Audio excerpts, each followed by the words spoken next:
Hello and welcome to my blog. Today I'm going to talk about a conflict which is called Nagorno-Karabakh conflict. It's a territorial conflict between Armenia and Azerbaijan in South Caucasus region, and to my view it's also a reminder of European instability.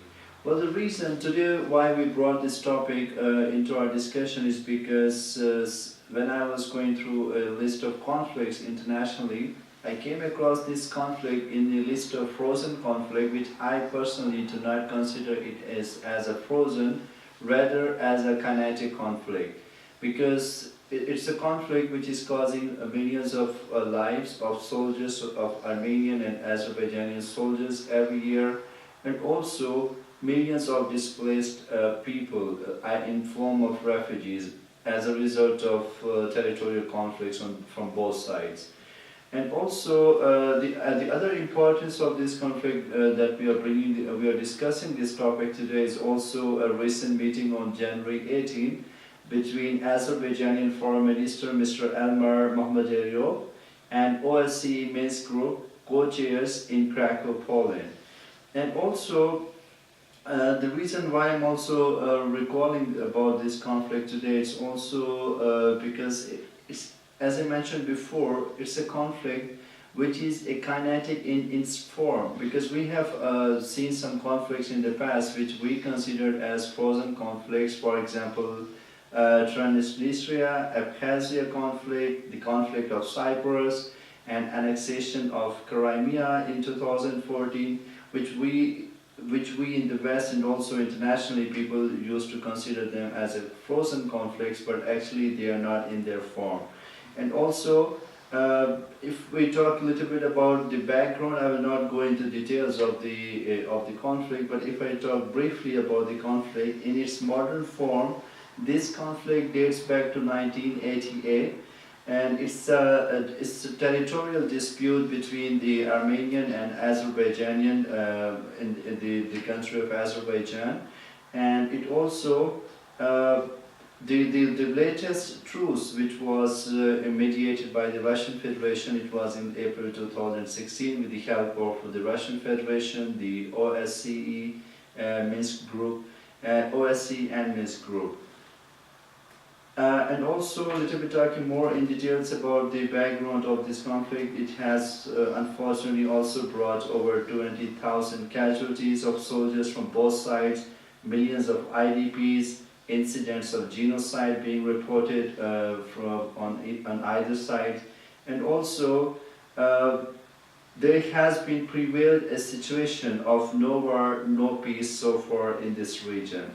And also discussing a little bit about the geostrategic importance of the conflict, this unresolved conflict remains to be until today one of the gravest long-term problems for the South Caucasus region.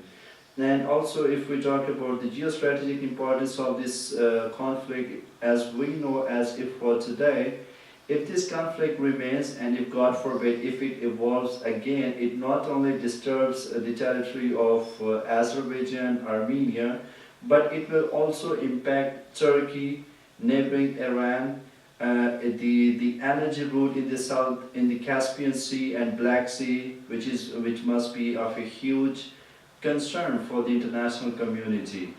And also why I'm connecting this to the international community, because the international community is not paying as much attention to this conflict today as they are supposed to pay.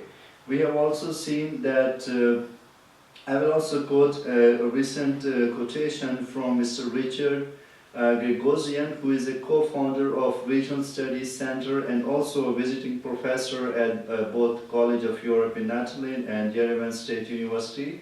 And he writes an article in which he states, and I quote, "The war in Ukraine stands as a persisting test of Western commitment and resolve towards European security.